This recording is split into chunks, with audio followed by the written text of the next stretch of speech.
the Commercial Crew Program from NASA Kennedy Space Center in Florida, and Dana Weigel, manager for the International Space Station program here at NASA Johnson. I'll let them each make some opening remarks, and then we'll open up the floor for a question. If you do have a question, you can on the phone bridge, you can press *1 to let us know. Let's start with Joel. Well, first of all, thank you for joining us, for those here in the room and for those online. As was said, NASA and Boeing safely returned the Starliner spacecraft just after 11 p.m. Central Time to the White Sands Space Harbor in New Mexico, after spending approximately 3 months attached to the International Space Station. It's great to have the Starliner home. A safe and successful landing was exactly what we wanted.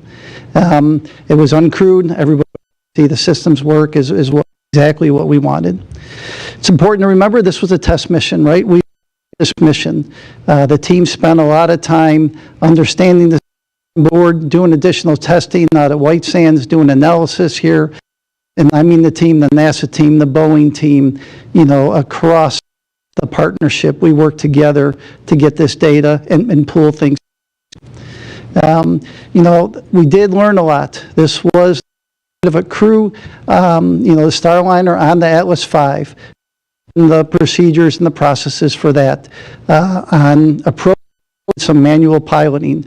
We had a successful docking, and we had 3 months vehicle on board the International Space Station as we learned to operate with the systems and the crew and the interfaces there.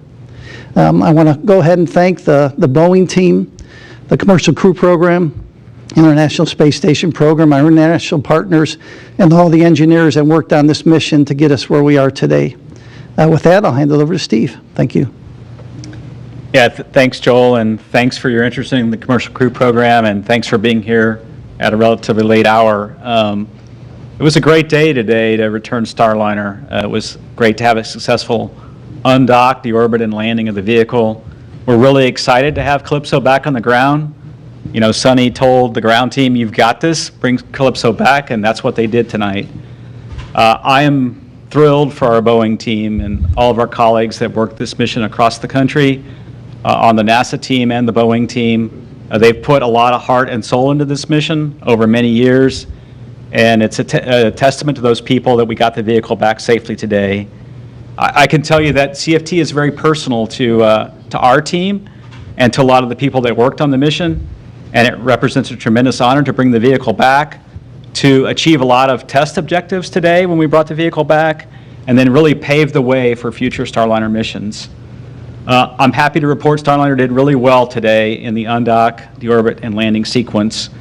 We used the NASA docking system for the second time on the mission to undock from the space station. That system performed really well. It's a derivative system what we use for Orion down the road, so it was good to pave the way for Orion as well. The spacecraft executed a nominal breakout sequence, the first time we've used that. To back away from the station, we backed out to about 5 meters and then did a series of about 12 burns using the service module forward jets. And then we opened, after that sequence of maneuvers, we ended up opening at about 22 kilometers per rev away from the space station. All those thrusters did really well through that SEP sequence, no problems at all, no fail-offs or any problems at all.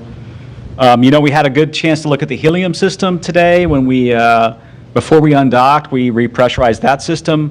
We had a criteria of 8 psi per hour in the ullage system for that, the helium, and we were about 4.5 psi per hour, so the helium system performed really well. And then, when we backed away from the system, or from the space station, we did hot fire a number of thrusters on the service module.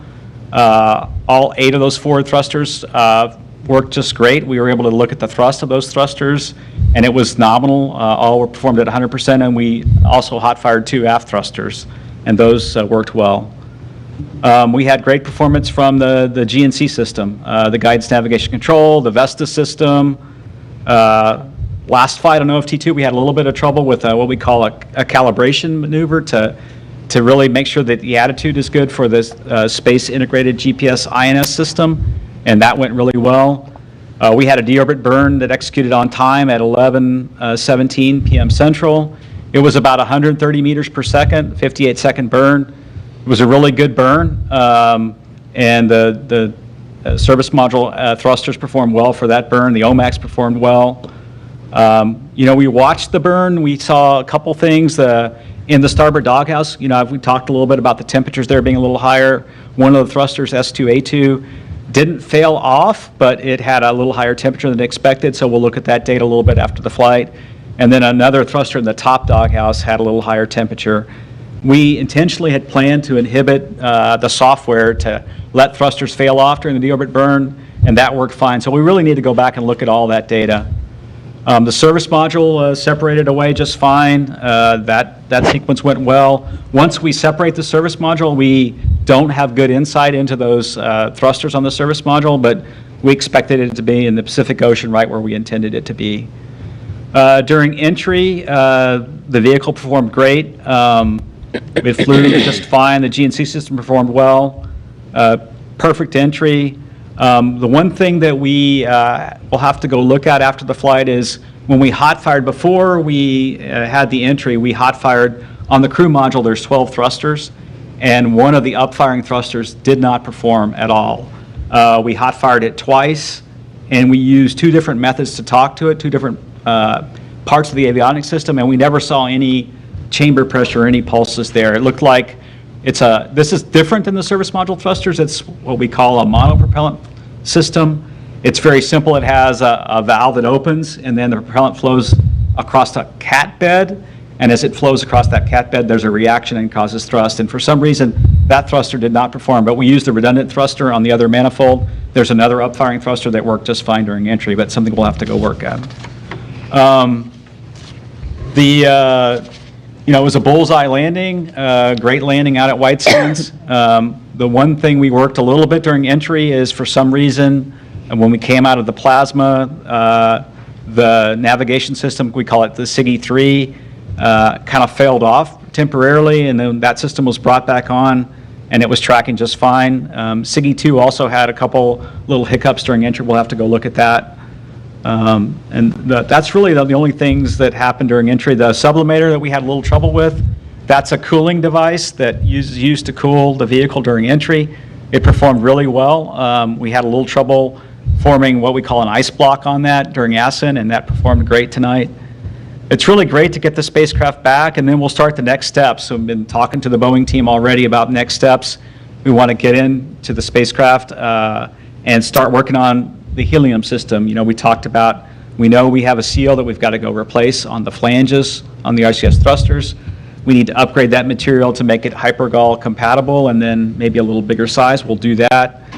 Boeing's already formed teams to look at the changes that need to be made for Starliner 1 in terms of the thermal environment in the doghouses. Can we do something different to make the doghouses a little less thermally severe for the OMAC burns and the thrusters? A second team is looking at the hot fire of the thrusters that's needed on the service module to complete the qualification and make sure we understand which pulses cause the Teflon seat on the oxide to swell. And then thirdly, there's a GNC team already formed to look and figure out how we go fly the vehicle differently. Can we change the dead bands? Can we change the way it flies to not stress the thrusters? And so that work has already started. And that's really the path to Starliner 1. So I'm super proud of the team. It was a great day for the Commercial Crew Program and also for Boeing. Congratulations to that team who worked so hard. It's great to have the spacecraft back, and we're now focused on Starliner 1, and I'll turn it over to Dana.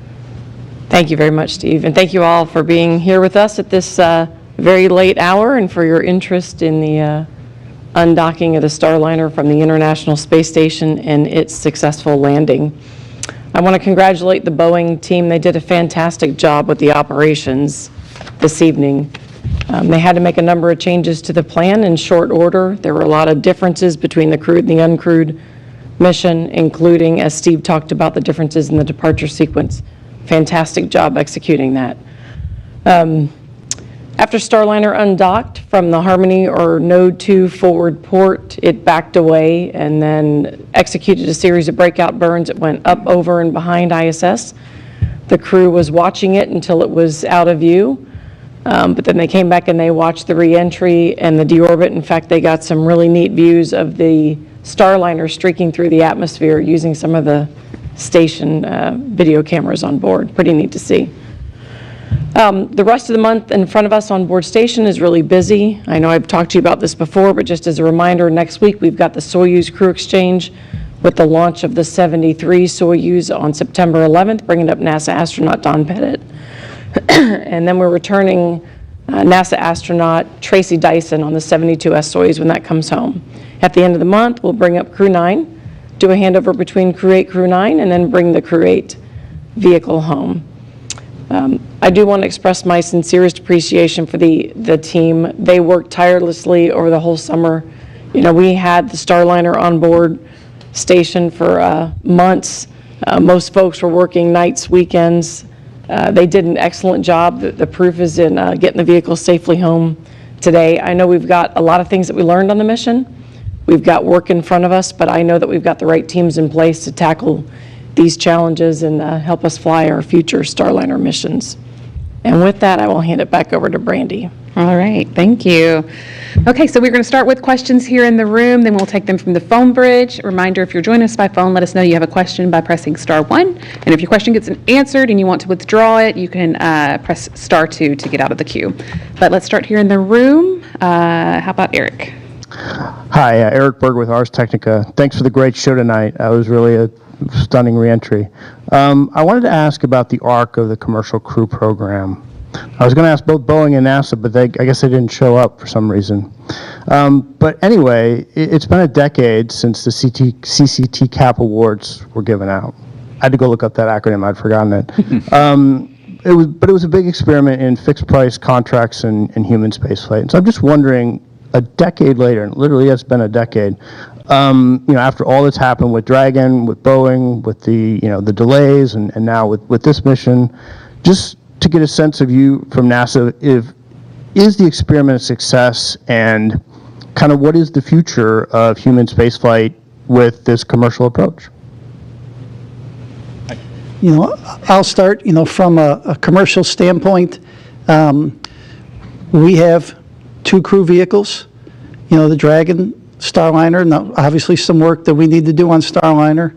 We have commercial vehicles with cargo vehicles in the Dragon and the Northrop Grumman Cygnus. We have the Dream Chaser that's coming up next year. And so is it slower than, what we expected? Absolutely, right?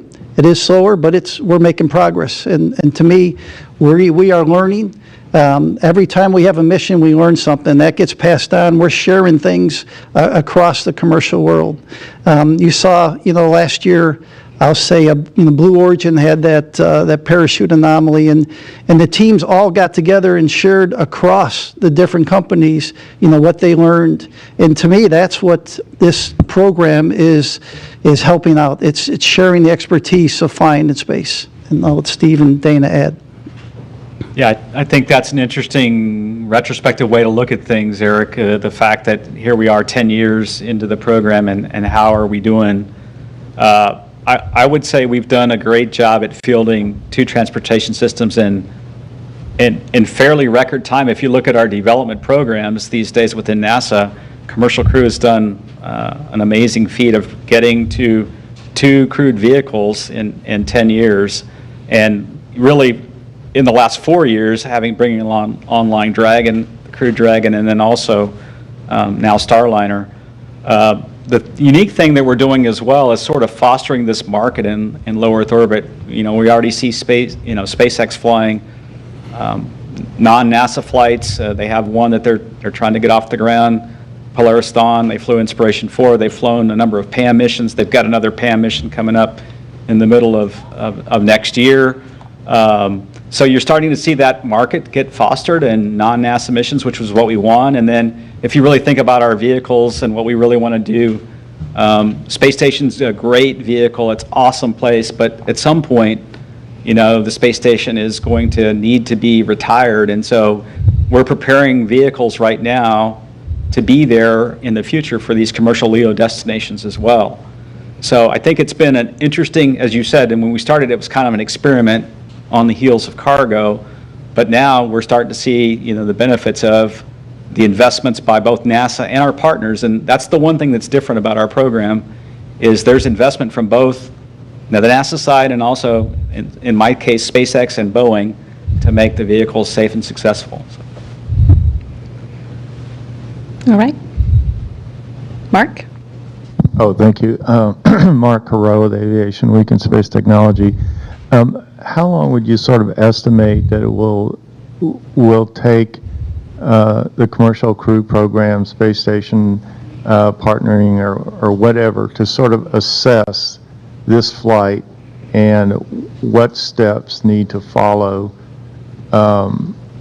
just kind of to make a full report that you're all satisfied with that lay out steps ahead? Yeah, I think the timeline is a little bit, we're going to take our time to figure out what we need to do to go fly Starliner 1 right. We've laid out right now, manifest-wise, we have that flight booked next year in the second slot of the year. The first thing we'll do when we get the vehicle back is continue to look at all the data, look at the thruster performance for this phase of flight in detail. And then we already have these teams that I've talked about established. They're going to start meeting weekly on looking at the design changes required in the helium system to eliminate the leaks. And then can we fly the vehicle different? Can we change the thermal in the doghouses? What testing do we need at White Sands? It'll take a little time to lay that out and then get into the testing. And then, I think we'll see where we're at in another month or so, and then we'll have a little bit better idea of what the overall schedule will be. Okay. Gina, go ahead. Gina Sinceri, ABC News. I'm not sure who wants this, but we heard a lot about the problems, but what about Starliner's performance particularly impressed you or surprised you in a positive fashion? Yeah, I would say not a surprise, but if I just look at the 3 flights we've flown, OFT-1, OFT-2, and CFT, the Starliner performance and executing the entry phase has been just about flawless, other than the problem we see with the SIGI when it comes out of the plasma a little bit. It has a little trouble acquiring in one of the receivers, it seems. But if I look at the way the vehicle flies, the thruster performance, hitting the target at the landing site, the parachute deploys, separating the forward heat shield, and getting the drogue parachutes out, stabilizing the vehicle, then putting the main parachutes out, and then separating the heat shield, which is a complicated separation, and deploying the airbags. The third time now we've landed a capsule in the U.S. on land. The entry in particular has been darn near flawless. So that, I wouldn't say it surprised me, but as I step back and think about the mission, the entry itself was just, and the orbit burn was spot on. Okay, why don't we go to the phone bridge next? We will start with Marcia Dunn with the Associated Press. Yes, hi. Probably for you, Steve. It sounds like you won't require another test flight, that an operational Starliner 1 with the crew will be next. Is that how it looks as of today? Am I understanding that correctly, that the next flight will be fully certified, ready to go with the crew to be a real crew swap? Thanks. Yeah, I would say it's probably too early to think about exactly what the next flight looks like. I think we want to take the steps to go look at all the data. Certainly our goal is to get to the rotation flight. Our goal all along has been to have, 1 flight a year, 1 flight from Boeing Starliner and another flight from SpaceX with Dragon. So it'll take a little time to determine the path forward. But today we saw the vehicle perform really well. We've got some things we know we've got to go work on, and we'll go do that and fix those things and then go fly when we're ready. So. Thank you, Marcia. How about Bill Harwood with CBS News? Yeah, thanks. And actually, Marcia just asked my question, so let me ask you a different one for Steve Stitch.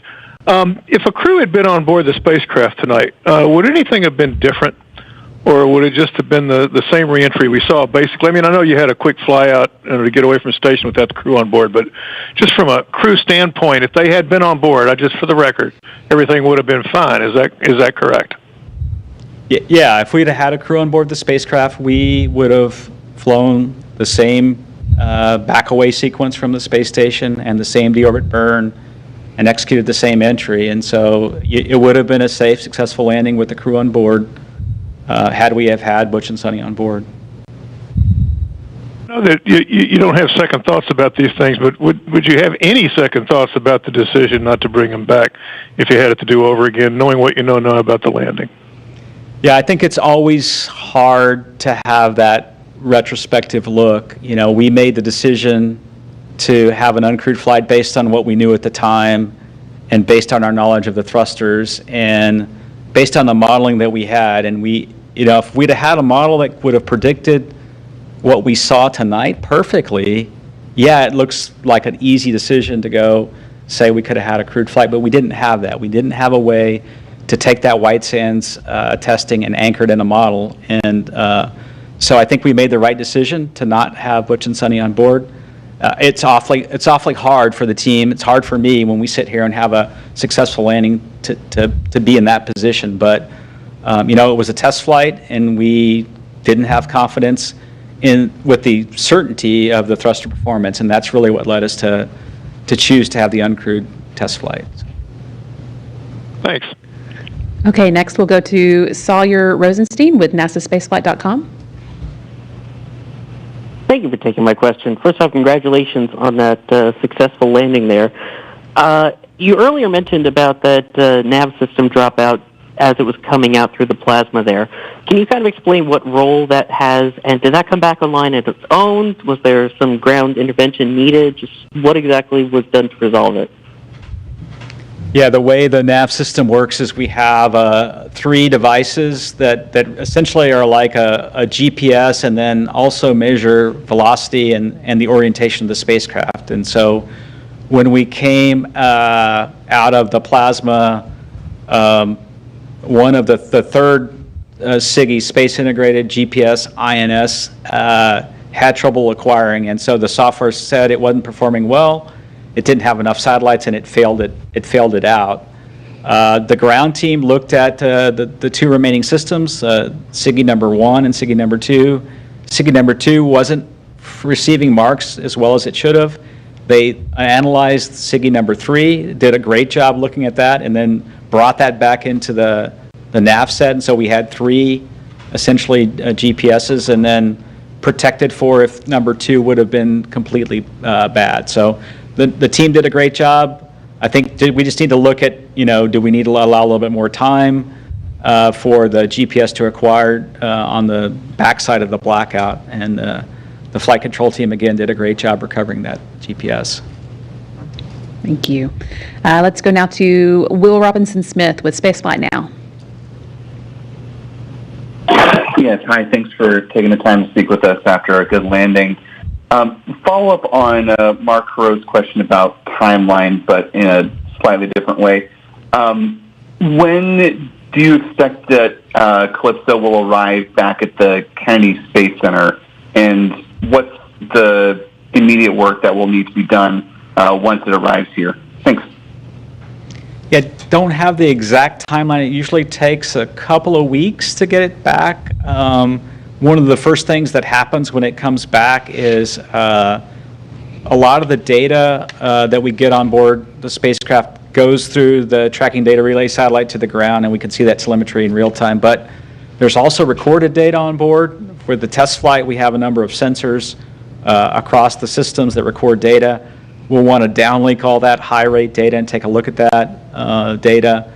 And then really it's a series of analyzing all the data from the entry, the undocking, and the deorbit across all the systems on the vehicle to just see if there's anything that was off nominal. We'll study the data at a little higher rate. So, it'll take a couple weeks to get it back and a week or so to get the data off the spacecraft.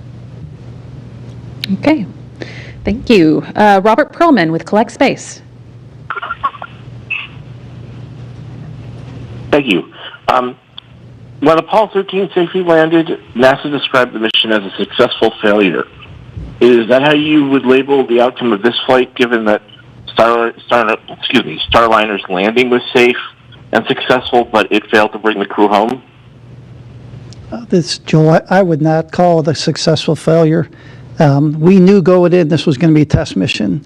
We learned a lot. The teams worked together, both the Boeing and the NASA team, to understand the systems of the spacecraft and how they operated. The team worked together at White Sands to understand the analysis that was done. You know, on the test mission, things don't always go as you planned. And so we were prepared. The fact that this vehicle is home, we're very happy to have the vehicle home. To me, a success. You know, clearly we got some work to do. The teams will understand that work and move forward. And if you just look at mission objectives, you know, we think we've probably got 85 to 90% of the mission objectives. We dock with the space station. We stayed docked for 3 months, as Joel said. There's a lot of learning that happens in that 3 months that is invaluable for an increment mission. We did a half of an increment, essentially, having the vehicle there, understanding how to work. The Starliner team worked with the ISS team, analyzing the data for those 3 months. So in some ways, the mission overachieved some objectives in terms of being there for extra time. Not having the crew on board, obviously, there's some things that we lack in terms of Butch and Sunny's test pilot expertise at how the vehicle performed, what they saw in the cockpit. We won't have that data, but we still have the wealth of data from the spacecraft itself, and so that will go toward the mission objectives and the certification of the vehicle. Thank you. Stephen Clark from Ars Technica. Hi, good morning. Thanks for taking my question. A couple ones, if I could. Steve Stitch, you mentioned a couple of the thrusters on the starboard and top doghouse got a little warm during the deorbit burn sequence, I believe. You said you inhibited some of the limits to prevent them from failing off during that deorbit burn. If those normal limits had been in place, would those thrusters have been deselected at the temperatures they reached? And also, since no one from Boeing is there, Steve, I'll ask you this. What's the kind of the state of the service module for Starliner 1? Is it fully assembled? Do you have to start taking it apart to get to these seals that you may need to replace, and any other hardware changes you might need to make before that mission? Thanks. Yeah, let's see. Relative to the temperatures getting a little high, I don't have the data with me to see whether it would have failed off or not had the software been enabled. We intentionally had planned to fly the flight with the software inhibited even before the thruster problems. We had seen some overheating of some other parts of the thrusters in previous flights, and so we wanted to go ahead and have that flight detection or fault detection system inhibited for the deorbit burn. So I'm not quite sure can answer the question whether they would have failed off. And then relative to the service module for Starliner 1, it's in the middle of being built. We'll get to a point where we have assembled the doghouses at some level, and then we'll have to stop and wait to see what the design changes are. Do we remove some of the thermal blankets inside those doghouses? Do we make some changes to make it a little cooler when we fire the OMAX and also the RCS thrusters? So it is in a state of build and undergoing the final build process, but we'll hold for the final doghouse assembly until we understand the design changes. Thank you. Apologies if I mispronounced this, but Isam Ahmed from AFP. Yes, hi, thanks. Yeah, just to follow up on a couple of questions from before. Is there an actual chance that the next flight could indeed be crewed without requiring another uncrewed test? And is Boeing pushing for that, or have they spoken to you about that at all? And just wondering why they're not on the call. Thank you. Let's see, we'll start from the end there. We did talk to Boeing before this. They deferred to NASA to represent the mission. I will tell you that Boeing has critical work that they do for NASA in the International Space Station program, the Commercial Crew program, and the Space Launch Systems program. And their work is critical to our success, and we fully expect Boeing to continue all three of those programs. And I think, relative to getting to our final capability of having a certified vehicle and having a capability to do the rotation missions with space station, I think both Boeing and NASA share that goal. We would both like to get there. I think we just need a little time to lay out the plan. and look at what testing is required and look at how can we validate that testing in flight, and then what would be the risk with proceeding once we understand the design changes. So we just need a little time to work through that. Okay. Let's go next to Jackie Goddard with the Times of London. Hello, thank you. Yeah, just following up on that last question, we're not getting straight answer to why aren't Boeing here. I know you all want to be diplomatic, but can you kind of give us an open, honest assessment of, is there a kind of healing process that now lies ahead? This kind of should be a sort of moment of celebration, but we don't have the Boeing folks here at the table. There's no explanation why. It doesn't appear that there's joyful unity, if there is. How do you folks fix the rift? Is there a rift? Is there damage being done to the relationship? Thank you.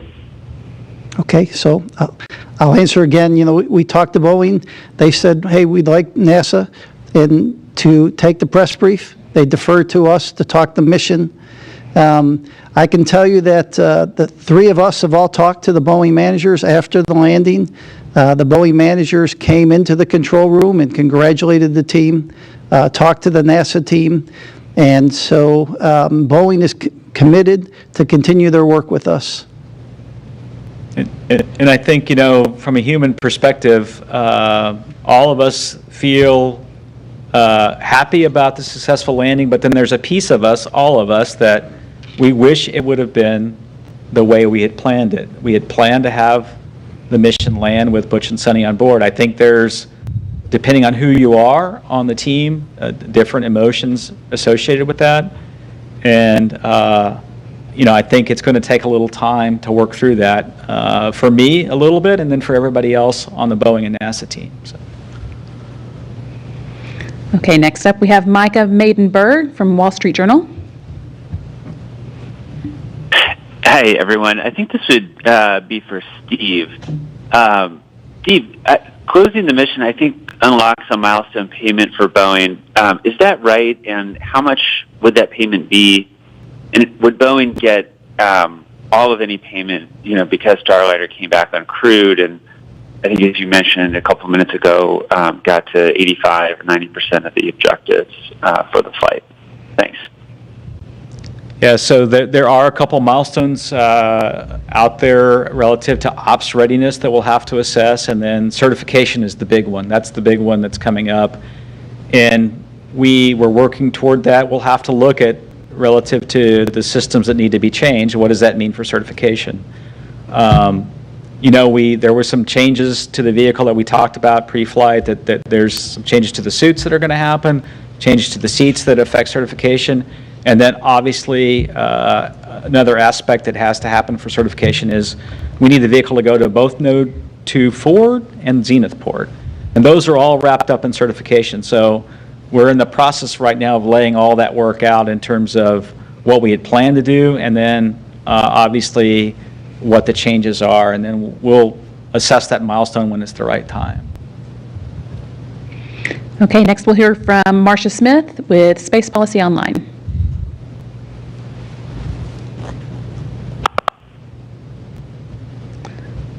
Marcia, if you're online, you can ask your question now. Sorry, I thought that Michael was still asking a question. But anyway, my question had to do with the crew module thruster.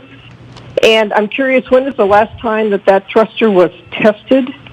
And were there any problems with the crew module thrusters on the previous two flights? Let's see, that's a good question. That thruster, the upfiring thruster, CTU-2 was last used in 2019 on the OFT-1 mission. It performed well. All the thrusters on OFT-1 on the crew module performed well. We did have one thruster that was deselected by the software on OFT-2. This was the crew module thruster. It was very late around the time frame of drogue deploy, and we figured that out to be a command problem. So where the command didn't come out of what's called the integration propulsion controller correctly to the thruster. We took that thruster off the vehicle, and we sent it back to the vendor. The vendor tested it, hot fired it, that thruster worked fine. This thruster today looked different, I would say. In terms of multiple attempts to hot fire it, it had no response at all. The thruster that had failed off due to a command problem had multiple thruster firings. It passed the hot fire in OFT1, in OFT2, and then also had multiple firings during the entry. This one, for some reason, just never fired, and so it looked like the valve perhaps was not opening for some reason. So we'll have to take that thruster off the vehicle when we get it back to the C3PF, send it back to the vendor for some analysis, and then we'll know more about what the fixes are for that as well. Okay, now we are going to go to David Curley with Full Throttle. You've talked to Steve in the past about, what do we do about the vehicle? Is it changing some of the materials in the thrusters? Is it redesigning the doghouse? I know you have a lot to learn still, and so does Boeing, but how much work do you think is actually ahead? Is it just using a computer to tell the thrusters to fire in a certain way as you did on reentry today to change their performance? What do you actually think you'll have to do? Yeah, that's a good question, and we have again several teams off looking at that. What we would like to do is try not to change the thruster. I think that is the best path. The thrusters have shown resilience and have shown that they perform well as long as we keep their temperatures down and don't fire them in a manner that causes the temperatures to go up, that then causes either the vaporization of the oxidizer, which causes low thrust, or the poppet swells. Today, obviously, with the thrusters had all recovered at station, and obviously it looked like today we didn't have those high temperatures. We knew that the downhill phase would be a little less demanding on the thruster than the uphill phase.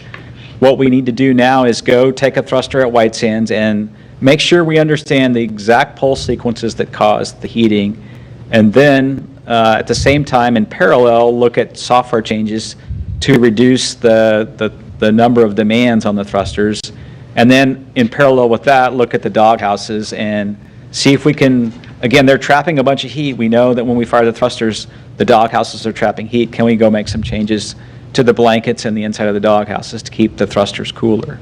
So it's really 3 different thrusts, I would say. Okay, next up we have Jonathan Woods with Working Tins. Hey, thanks for your time this morning. Reflecting back on the question that was asked about the successful failure with Apollo 13, if we think back about 2020 when Crew Dragon Demo 2 launched, I think the most significant issue that we faced during that mission was launch scrub due to thunderstorms during it was Tropical Storm Bertha. Thinking about that, when we say this mission is a success, how do we position this versus the relative success of a 60-odd day mission with Demo 2 compared to the insurmountable challenges, the testing, and everything that had to transpire to make the difficult decision to keep crew on board station for a very long duration mission? Yeah, I'll take it and see if Joel has anything to add. When I look back at Demo 2, Demo 2 was very clean in flight. However, I think a lot of people forget that after landing, we discovered there's a device called a tension tie that goes in between the Dragon spacecraft and the trunk that attaches the two together. And there's a very complicated thermal protection system closeout around those tension ties. We found out after the flight that we had some erosion around that thermal protection system area, and we had to go change the design in between Demo 2 and Crew 1. We made some substantial changes to that closeout and then went and flew. So Demo 2 had its challenges as well. I think every test flight has its challenges. What we see with Starliner is a very robust spacecraft, but yet we have some challenges with the thrusters that we've got to go attack and move forward and fix. I wouldn't call them insurmountable. I think, what we've seen out of the Boeing and NASA team is a resilience and able to overcome challenges, and we just need a little time to go work through it. I think we learned a ton during this flight, which is invaluable moving forward to Starliner 1. Now we just need to take that learning and make some changes to the system so that we don't overheat the thrusters, and I'll see if Joel has anything to add. Yeah, the only thing I'll add is, the lessons learned that we have on these demo missions play forward to other future missions. The question was asked earlier, do you think the programs, the commercial programs have been a success? And yes, these lessons learned that we're able to take from both the Boeing mission and from the Dragon missions are lessons that we are carrying forward for future missions and future providers such that we can continue to develop the low Earth orbit commercial. I would just add that it's really hard to compare the Demo 2 mission to this mission. Keep in mind that we took a different path with the Dragon vehicles. We developed cargo capability first. So by and large, things like dealing with prop systems and a lot of the things that we're now learning with the screwed flight test were dealt with during the cargo era. And then we upgraded the vehicle for crew. So very different development paths between the two spacecraft. That's a really good point. Thank you. Okay, next we're going to hear from Mike Wall with, I'm sorry, it disappeared, but Mike Wall.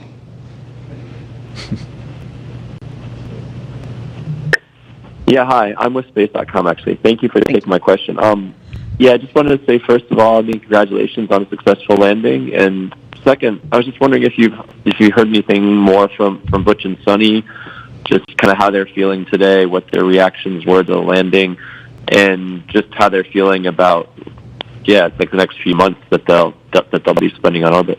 Thanks. I haven't spoken to them today. Obviously, today was really busy. They were on board doing a lot of work for us. They did wish the vehicle well and best wishes for the landing. And of course, they watched it the whole evening. So no updates from what I reported before. After station's always busy. I know I always tell you guys that, but after Starliner departed, they were off working on other activities for us. So right away, they jumped into some other work. So no other updates from what I've reported to you previously. Okay, and we've got one more question on the phone bridge from Sophie Sanchez with Cosmic Chicago. Hi, thank you for taking my call. I had a question about the failed thrusters that were mentioned. Was the redundant thruster that you mentioned part of the same system? And just a hypothetical question, I guess, if that had failed, what would have been next, and what could have happened if they both failed? Thank you.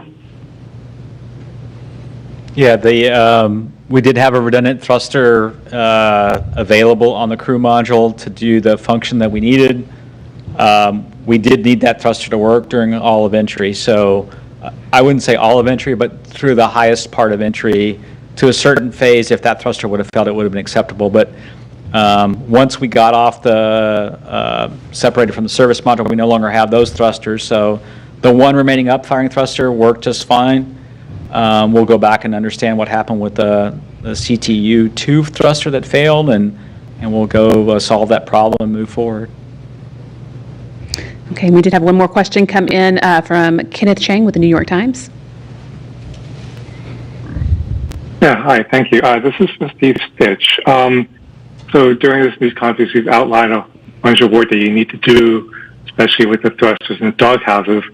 In the past, you've also mentioned that it's really hard to test the doghouses on the ground because getting the whole system to mimic what you see in space.